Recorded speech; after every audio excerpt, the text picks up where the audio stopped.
দেবত্রয়, আজ হতে আমি আপনাদের মাধ্যমেই সৃষ্টি, স্থিতি ও লয় কার্য সম্পাদন করব এবং সেই হেতু আপনাদের আমারই শক্তি প্রদান করছি।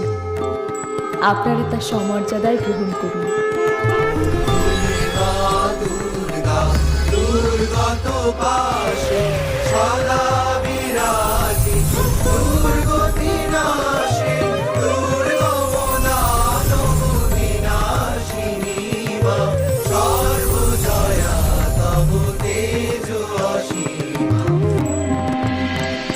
হে প্রজাপতি, আপনাকে আমি আমার বাক শক্তি প্রদান করলাম।